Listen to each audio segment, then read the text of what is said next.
LinkedIn is the most powerful social app for professionals. Find out how to make the most of it next.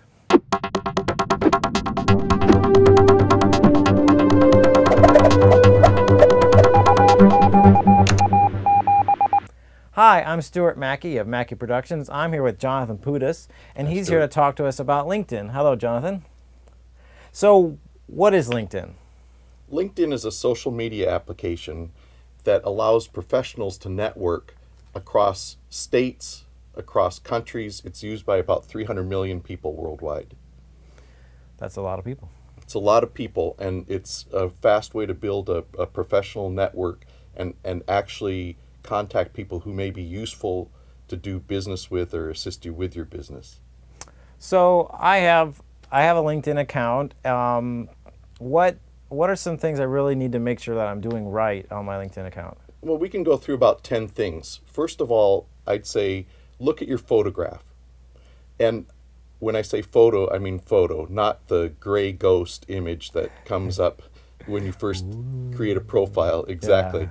Yeah. Have a professional photo taken of you, or have a series of headshots that you can choose from. We don't want to see a family shot or a picture of your dog, or your hero shot if you're in the military wearing full battle gear and things like that. You want to convey a professional image. And you don't want your logo instead of Correct. LinkedIn is for people. Very, very personal, and we're going to talk a little bit about really conveying your passion and your image. All right, so we need a professional photo. Got that. Next, what I want you to do first, before anything else, is go into your settings and turn off your activity broadcasts. Otherwise, every little change you make is going to be seen by all of your connections. So we're going to get right into the app here and show a couple of shots. Okay. Go ahead and go to your settings. Mm-hmm. It's up in the upper right-hand corner. Okay. And after opening the settings, you might have to log in one more time. In about the center of the page here, there's a link that says turn activity broadcasts on or off. You want to make sure the broadcasts are off or the box is unchecked. Otherwise, every one of your connections is going to see all the 150 changes and get a notification of it in their email, and it's just going to be annoying. Okay, so when I've changed my job title, just because I didn't like the way it was phrased, that actually goes out as a notification to everybody. That goes out to people. Okay, that explains a lot. Okay. All right, next. Yes. Next, you want to go ahead and edit the profile header. Okay. And your profile header, your headline, is the main thing that people will see when you turn up in search results. Nobody searches for owner or president. You want to have descriptive words of things that you want to be known as. What did you want to be when you grew up? A fireman, doctor. Those are the types of words that you want in that first headline. You want something descriptive, something that people will find you, because that's the most powerful part that returns in search engines, and it's what people will view when you turn up in search results. All right, so no plain Jane job titles, be descriptive. Correct. Okay. Next, you want to make sure that people can find you and contact you. That's the idea behind LinkedIn. You want to be found. And so right up next to your picture, there's an area that is for contact information. Go in and edit that. Add as many emails as you want people to be able to find you with. Put your cell phone number. Okay. Put your website. Put your Facebook page. I have every means that people can contact me by, or nearly every way that people can contact me, because I want them to connect with me. Okay. All right. Be reachable. Got it. Be reachable. Next, if you look at the URL right below the photograph, for most people, it will have something like LinkedIn /Stuart Mackey /XYZ DP0034. Let's make that a customized URL. Right. Because then you can use it for all your other social media. You can link it from your Facebook app. You can put it on resumes. You can do all sorts of things if you type it up and it's clear. Well, and it's speakable. Speakable, exactly, exactly.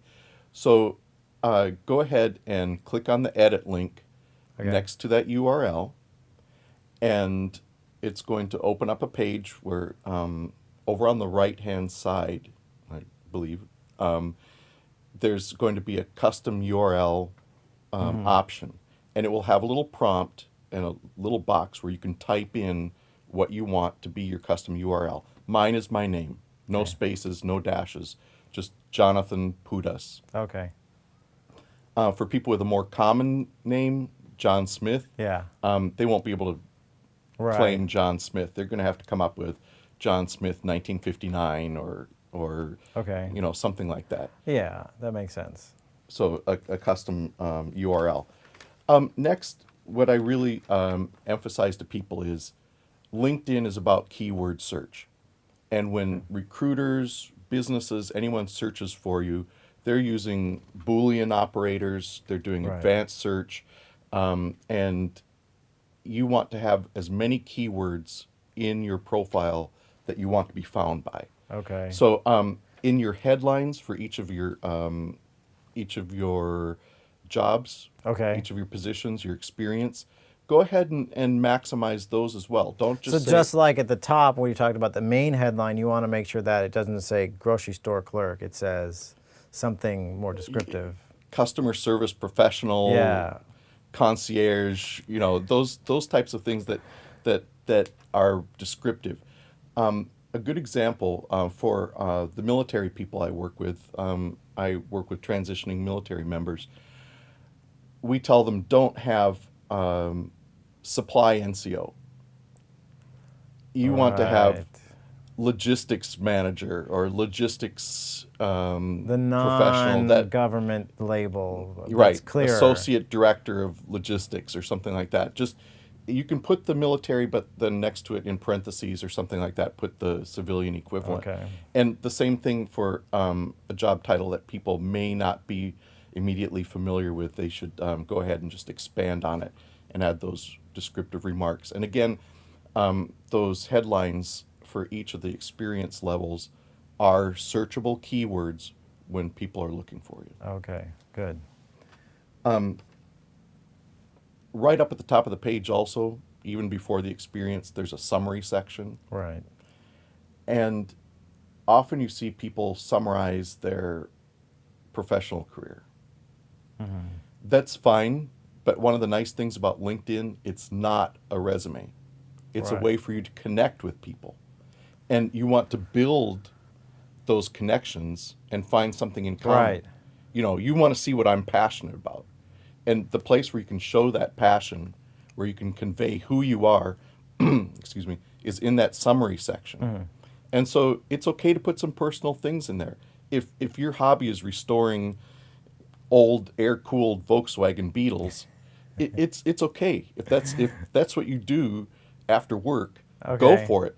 There's people who've received contracts or jobs based on, that dude likes archery, or that person does triathlons. Great person for our team because we're going to get along. Yeah.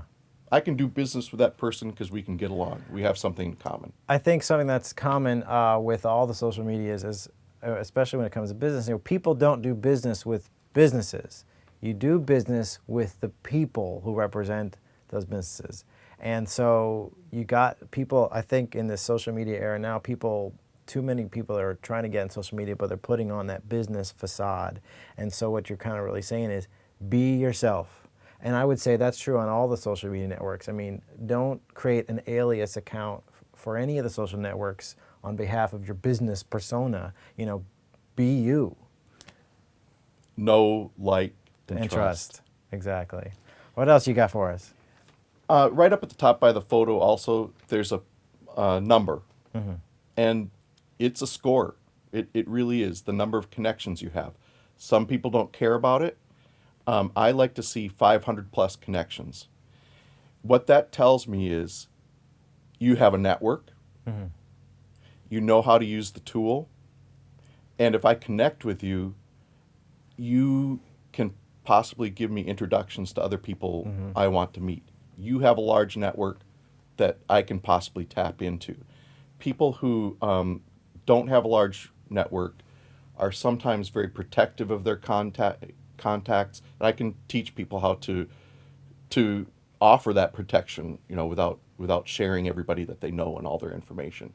But it's important to have the 500 plus contacts, and it's not easy to get to. I have some strategies that people can use. You don't want to just have random contacts. No, I have had spammer LinkedIn requests, unfortunately, and you got to be careful. Really careful, and I don't want to mention specific countries and industries and things like that, but just it's not to say that you can't connect with somebody internationally.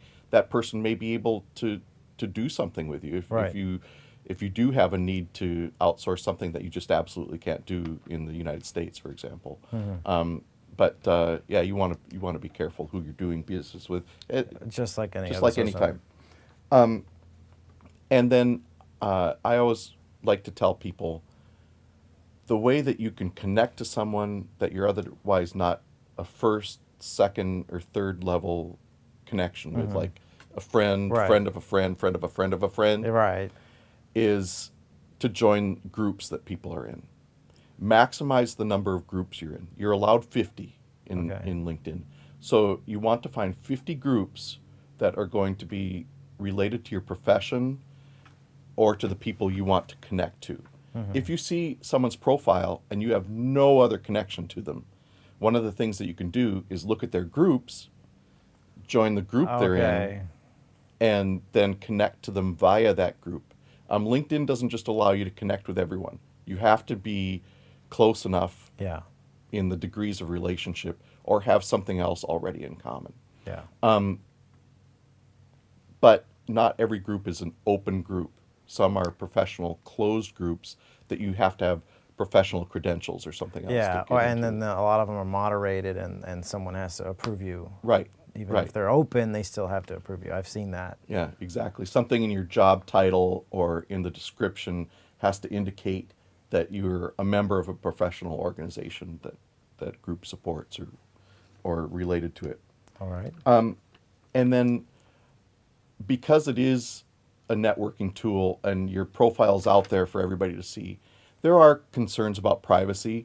And in the settings, there are privacy controls. I was speaking about, protecting your contacts information and things like that. But you can also turn on or off the buttons in the settings as to what people see when you search for them, for example. Because what people don't know, LinkedIn is a professional stalking tool. I mean, I'd say that as a joke. But I've seen so-and-so or unknown or has unknown looked or for so-and-so you. has looked for you. And you can turn that on or off. I leave mine on. I want people to see that I've viewed their profile.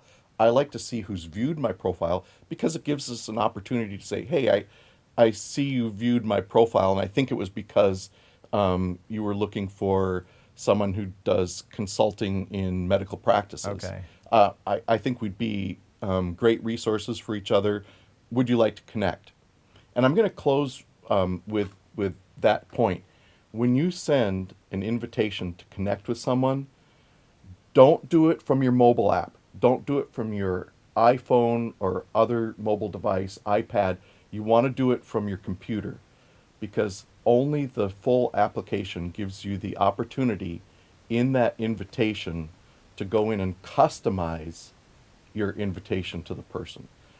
I'd like to add you to my connections. That standard message that's there, because it just looks like you went through an email list somewhere and just added a bunch of people.